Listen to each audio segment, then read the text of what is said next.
top stories. Valentine Lindsay ready to run for PAM in constituency number 8.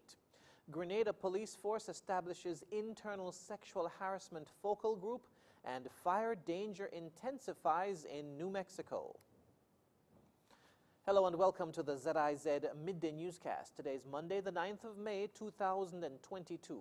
I'm Jason Davis. Nationally, Valentine Lindsay has officially given notice of his interest in becoming the next PAM representative for constituency number 8 in the upcoming general elections.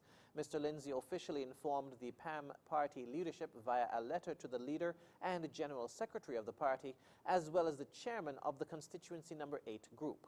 In the letter, Mr. Lindsay stated, quote, "I am fully confident that the issues and concerns that are important to our local constituency and country on a whole will be addressed in a modern, relatable, and positive manner once given the opportunity to serve.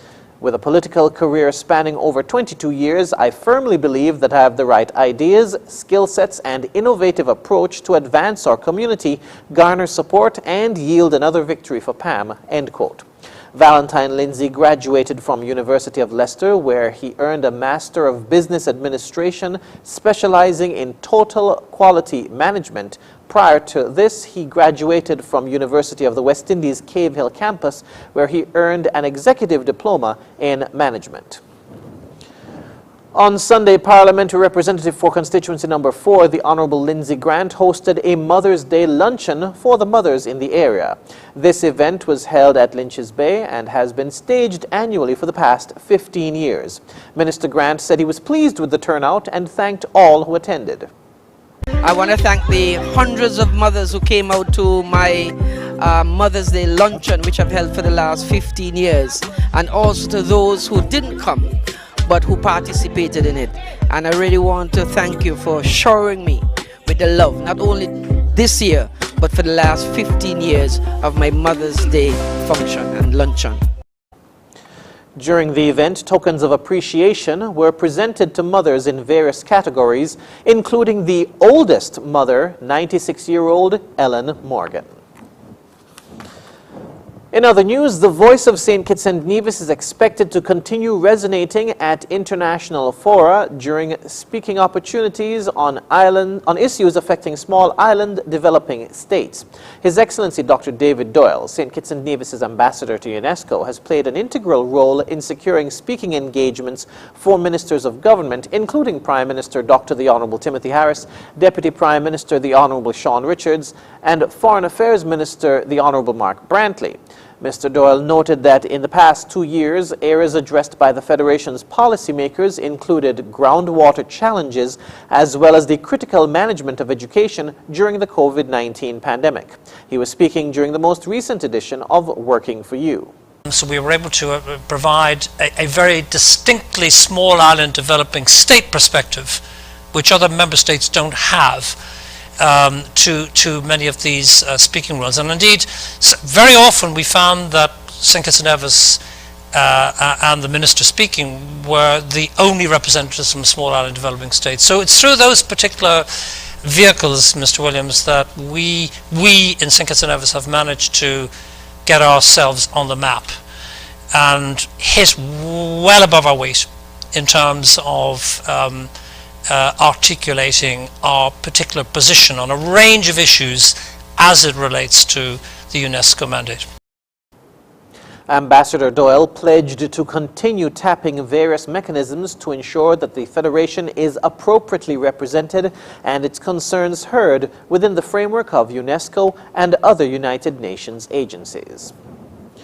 We now move to news on the regional scene, with allegations of sexual misconduct surfacing within the Royal Grenada Police Force. Commissioner Edwin Martin wants officers who feel violated or are aware of such offences to step forward and make known all forms of sexual harassment. GBN News reports. During a high-level meeting between President Irfan Ali, cabinet members, as well as Commissioner of Police Edwin Martin says a focal group is now in place, tasked with the responsibility to handle sexually related matters within the force. And I want to use your question again to double down, that if there are any female, any male or female experiencing those circumstances, please come forward to the focal group. The focal group have been clearly identified at the female meeting. It is headed by female superintendent Nola Lewis. Please come forward and speak to those individuals that we can get to the bottom of this. We really need to know whether or not what is the extent of this, if it is existing, and if it is that we can take appropriate action and respond to this. The establishment of the focal group follows recent reports of allegations by female officers who claim they feel violated by acts of sexual misconduct or harassment by some of their male colleagues. A closed-door session was held with female officers on Wednesday, and on Thursday, during a media brief, the commissioner admitted to instances of such acts. The cases that I've referred to, the cases that persons are suspended for such acts, are junior officers. And I believe that those cases, notwithstanding the claim that the matter is not being addressed in the police force, might be carried by the very said media houses that is saying that the matter is not being addressed. In the engagement with my females yesterday, they did indicate in some way of instances involving senior officers. The officers sought to explain what they consider to be harassment or sexual misconduct in order to arrive at what course of action is best should there be a violation. As indicated before, the development of the sexual harassment policy is to guide conduct of police officers. But in the majority of instances of what falls into a definition, a considered definition of sexual harassment, it can also be covered under our police regulation as conduct prejudice to good order and discipline by behaving in a manner, be it touching, speaking, whatever the case, inappropriately with another member of the force. Commissioner Martin said this issue is quite concerning and needs to get to the bottom of it. Christelina John, GBN News. Guyana and Brazil have legally agreed to provide assistance to each other in criminal and civil matters, including infrastructure integration and securing the borders following the signing of 2 treaties on Friday. Tamika Rodney has the details. During a high-level meeting between President Irfan Ali, cabinet members, as well as President of the Federative Republic of Brazil, Jair Bolsonaro, and his delegation held at the Arthur Chang Conference Center on Friday, the country signed 2 treaties which targeted a number of areas including food and energy security, infrastructure integration, national security and defense, and the expansion of the country's trade arrangements and opportunities. The first treaty on international legal cooperation in civil matters was signed by Foreign Affairs Minister Hugh Todd and a representative from Brazil's Ministry of Justice and Public Security. It stipulated that both parties have legally consented to provide full legal cooperation, which entails civil, corporate, labor, and administrative law, as well as criminal sentences, which seek compensation for damages in the civil court. The agreement, according to President Irfan Ali, who offered brief remarks after the signing ceremony, will enhance the country's strong cooperation on several projects, including the establishment of a deep water port in Guyana with a future road corridor, which will aid in developing trade between the 2 nations. Fiber optic connectivity, energy corridor, development of an energy corridor, the creation of a free zone, and a linkage of natural resource development to this project.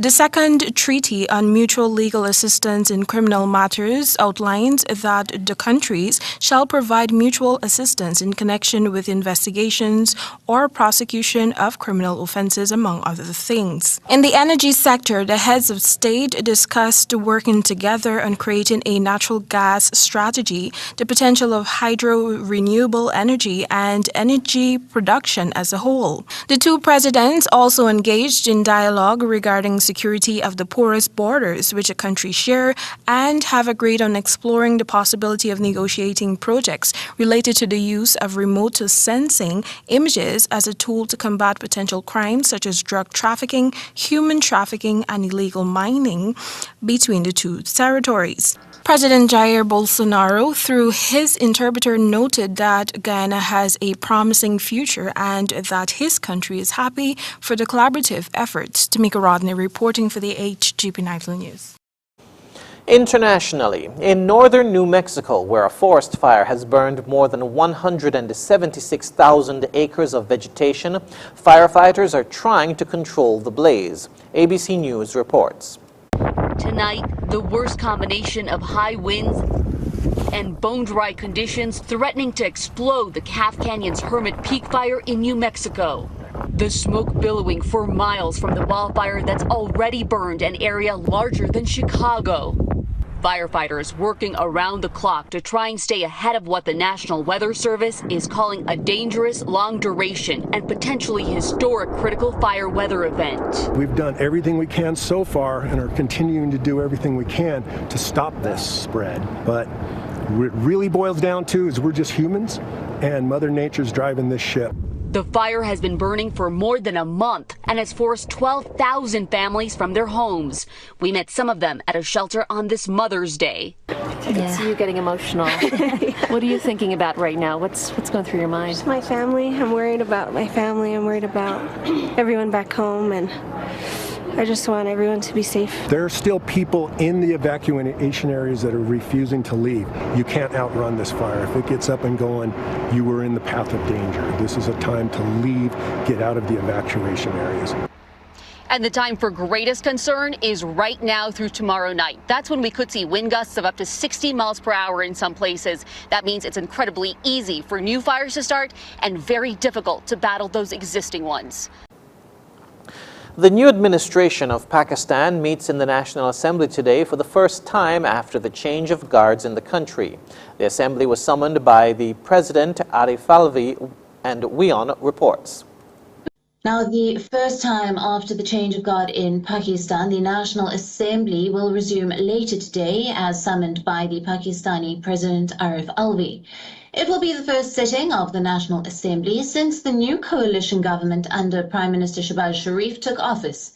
Ahead of the voting on no trust motion against Imran Khan last month, Pakistan Tehreek-e-Insaf legislators had resigned en masse and walked out of the National Assembly.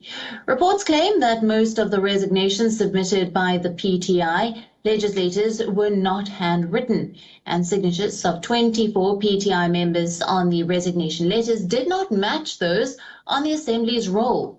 This issue will be taken up first by the Speaker today. It is to be seen if these PTI members turn up or not. The resignations were supposed to be accepted by the former Speaker, Qasim Suri, but he had also resigned. Today's session will be headed by the newly elected Speaker, Raja Pervez Ashraf. Now, the Parliament will be resuming without an opposition, since all of the 123 members of the Pakistan Tehreek-e-Insaf tendered their resignation. So, appointment of a new opposition leader is another challenge. It is also likely to be on the agenda for today's session. In the absence of the PTI leadership, an opposition leader is likely to be appointed from nearly 24 PTI dissent. Now, as per reports, the Nur Alam Khan and Raja Riaz have already submitted formal requests to the Speaker. And now for the weather. Current conditions are fair skies. The temperature for today is 27 degrees Celsius or 80 degrees Fahrenheit. Winds are east-southeast, where speeds will range from 8 to 16 miles per hour, becoming lighter occasionally. Seas are moderate, with waves not exceeding 5 feet. The weather forecast in St. Kitts and Nevis for today and tonight will be partly sunny with a 20% or slight chance of showers. Sunset today will be at 6:33 p.m., sunrise tomorrow at 5:41 a.m. And that brings us to the end of the ZIZ Midday Newscast. Join us this evening for these stories and more in detail. Thank you for tuning in. I'm Jason Davis.